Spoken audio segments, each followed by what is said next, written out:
1960s, the AM jock, the DJ during the Big Bucks morning drive time, was an old-timer named Art Brown. Now picture this.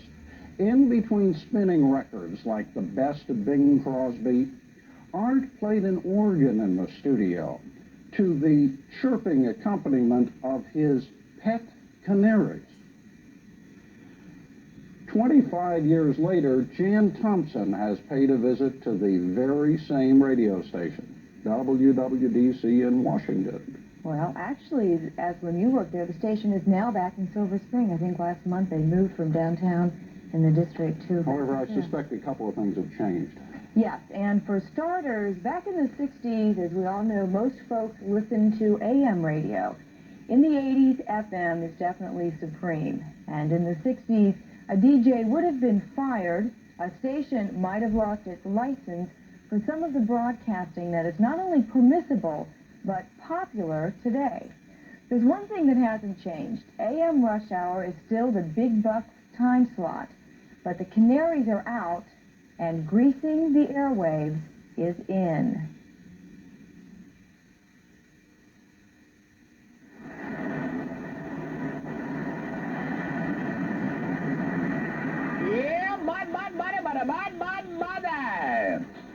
It's 2 minutes after 6 o'clock, and the man called Johnny Bulky is ready to begin the begin. And I'm packing music. At 5:45 a.m. every weekday, Doug Tracht, WWDC's FM morning disc jockey, starts out his day, and plenty of other people's, with his self-styled brand of shrieking as the Greaseman. Let's start out with the Eskimo.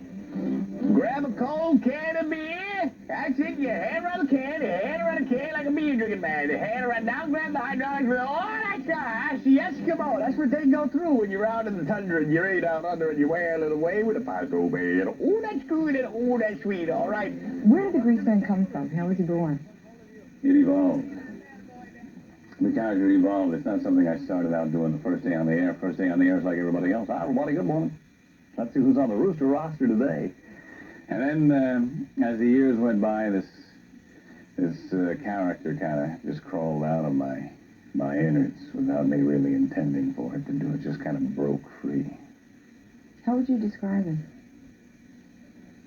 Kind of a wacky, devil-may-care, swaggering, lumbering kind of guy that says what's on everybody's mind, especially his own. But yet, a deep strain of tenderness lurks within, of compassion. Beneath the bravado, there's actually a shy, sensitive guy that is maybe covering up his own hurts with his outward show of boldness. A guy who... Izzy, Mikey, Irving, Sam, we're the guys that eat no ham. To life, l'chaim, l'chaim, to life. Tracht reportedly earns $400,000 a year, compensation for 4 hours of unscripted, unrehearsed stories, songs, and talk. As the Greaseman, he improvises some 25 comic bits a day. His vast and varied repertoire includes characters like Sergeant Fury, a lead-slinging Vietnam vet. Flying Tree, 1967. My first day there. I re-upped for year after year after year. I became a killing machine. It told me sick. Told me evil. But I loved that. There was nothing like going into a village and search and destroy. Kicking down the door of a hooch and just open it up. Blowing the pictures on the wall there. Speed around. Yeah, man. His hillbilly daddy, who was always looking for women. We got to talking to her, and it turned out she was a nice lady. And we explained to her that we think the best way to handle a death is the celebration of life. And she agreed, and one thing led to another, and before you know it was tag team time. It was we all did it. Oh,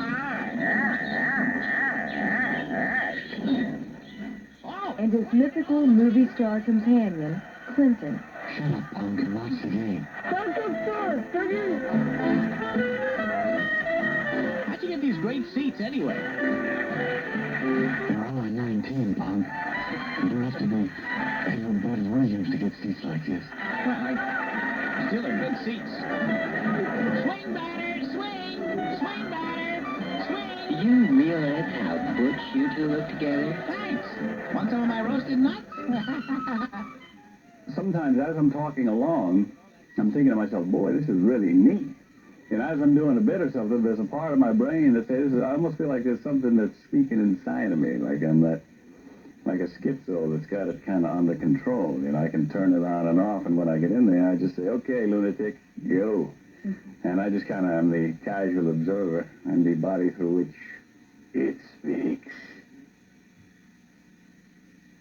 It first broke loose on the radio at Ithaca College almost 20 years ago.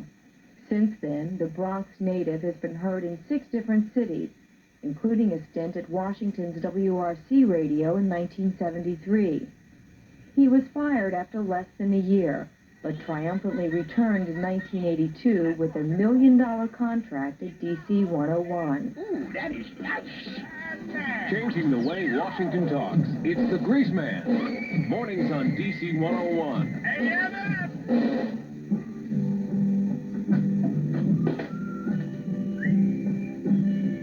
Like his infamous predecessor, Howard Stern, the so-called king of shock radio, the Greaseman has been touted as this town's most popular and most controversial DJ.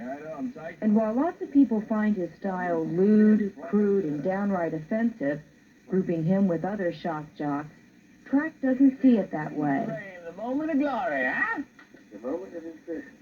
Hey, all right, thanks, buddy. Yeah, bye-bye. 101, hello.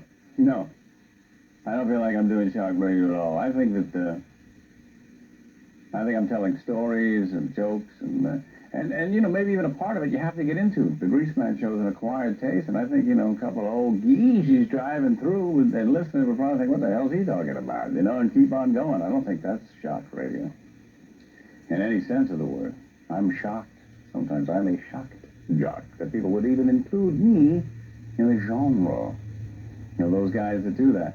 I think it's a sad thing brought about by a lack of talent in the business, those type shows, because there aren't really, I guess, enough guys that go around that can do comedy and stories and bits and complex sound effect laden stuff that carry you away from your humdrum action.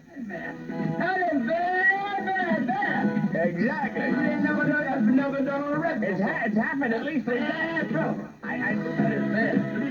While the Grease may hack away at fictitious characters, like his ex-wife Estelle, he says he avoids vicious personal attacks.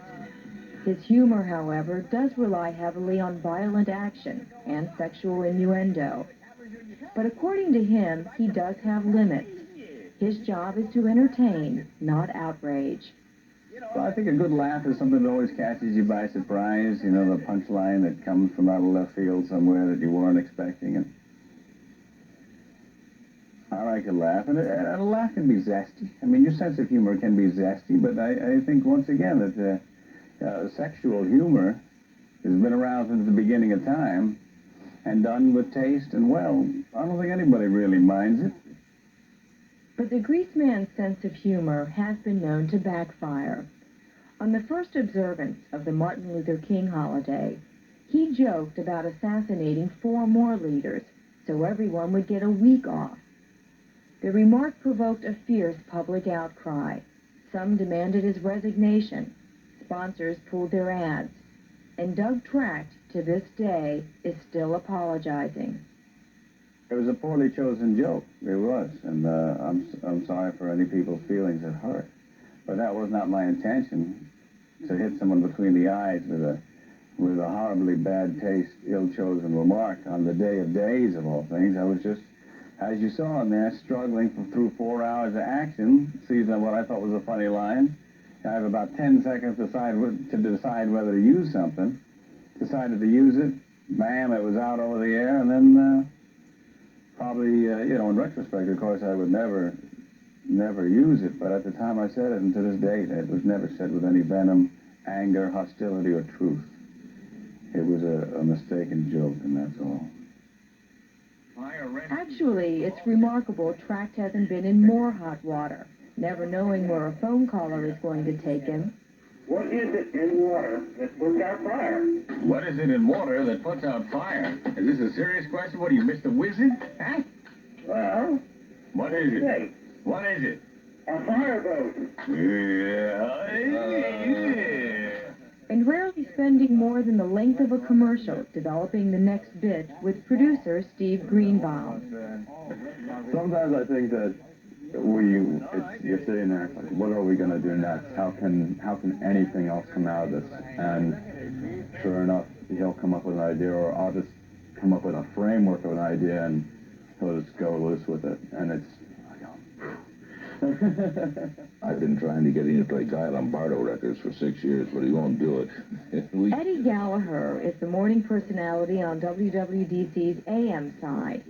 A quiet-talking DJ of the old school, he's been spinning platters in Washington since before Tracht was even born. And yet, he's a Greaseman fan. Well, I think the Greaseman is probably one of the world's best actors. Radio has changed in some respects, particularly to attract attention, but you have to have an act. Every actor had his act. Milton Berle had all his gags, and Spencer Tracy did certain things, and Doug was all. He's two different people. Oh, how I long for... Wabadoogie! What do you think? I think when you listen to him, and he's like they say, he's changing the way Washington talks. He says, nice. this is the man when he walks into all-you-can-eat night at Red Lobster, they all turn pale. Here's the annual DC Chili Cook-Off in Georgetown. We found that the Greaseman really is changing the way at least some of Washington talks. Do you understand everything he's talking about? Oh, yeah, AMF. I know what's on. Who wants the bottom knot? Do you mind if he calls all of his listeners maggots? No, everybody is a magnet anyways. How would you describe his maggot? Brown. If he says yabos or massive tatas, you're like, they gotta be them. Obviously, men comprise the bulk of Greaseman listeners. I think he says things that men like to hear, especially about women, you know. And he's probably kind of chauvinistic. I like it, though. I think it's funny. I think if they don't take him too seriously, then it's fun. All good fun. They'll come walking back, smoking a camel, saying, Do you understand all of the things he talks about when he starts talking in his code? Do you understand it? I know. No, you don't? Not all of it. I mean, I think you have to kind of fill in the words, and I don't know, is there a Greaseman code book? My gal is red hot, your gal is doodly hot. She ain't got money, but man, she's really got love. Doug Tracht and his wife of 2 years, Anita, seem to have it all. They spend a lot of time on their powerboat. I would think he is what a man says when he's happy. And like zippity-doo-dah. They spend a lot of time acting like newlyweds. They spend a little time talking about having children. A little Greaseman. Well, one day we're thinking maybe we'll round it all out with Little Thumper. That'll be our son's name, Thumper. She spends a lot of time feeding his ego. I'm so proud of him. I don't know what to do. And his stomach. And sends him off to work every morning with a personalized bag of goodies. Sits next to me there in the dark, 3:30 in the morning, a little lunch bag with hearts. Sometimes a little poem. Yeah, I guess John Wayne didn't go on the trail with a lunch bag with hearts on it, but then he didn't know what he's... You know, he's just very personal in a way, and you know, I know that the morning is difficult enough for him, and I figure if I spice it up in a way, it'd be a little easier to take. But for all of his success and material worth, Doug Tracht never loses sight of the fans who have made the Greaseman. If it weren't for the fact that people are really into it, Where would we be? Hayden Light, shoe store. Breaking out the wang tip. What size did you say? So this is sweet. I'll never complain about it. The day that comes that people don't gather around and watch the goings-on and yell Bud, Bud, Buddy and Moon us as they pass by in their boats is the day I'm done, right? So, more power to them. Wave to the people, honey. These are our fans. They pay for the gas. Wave to them. Wave to them, honey. Be nice. We want a bigger boat in a couple of years. Yeah. Bye, bye, bye. That's it. Keep waving. Keep smiling. No, it's sincere. Really, it is. All right. If we're lucky, they'll moon it. Good morning, good morning. Boy, what a strange guy he is. It's unique in this market. I think anybody who is too quick to criticize his violence and his program hasn't watched the local news lately. I mean, there's nothing. Maybe it has something to do with our whole change in attitudes, but we put up with an awful lot of violence and wildness on and call it local news. So Well, network television, movies, anything, yeah. really.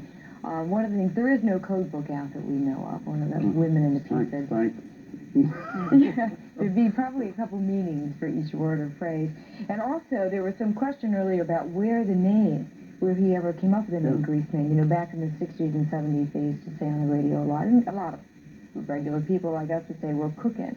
And he was always cooking with grease, and all of a sudden someone called in, a listener one day, and said, oh, Greaseman, and it just stuck. And so he's been a Greaseman ever since. With many listeners, male listeners, in this market and in Baltimore. How many people listen to this program do they claim? Well, according to their vice president of sales, they have about 440,000 people tune into him at least once a week. In other words, he may not have a bunch of steady listeners. He's got people who tune in and listen to the one. Because I think maybe listening to the Greaseman 4 hours a day, 5 days a week would probably... you might go right out of your gourd. Okay, thank you very much. Was there anything else you wanted to add? I think that's it. Okay, thank you. Buddy.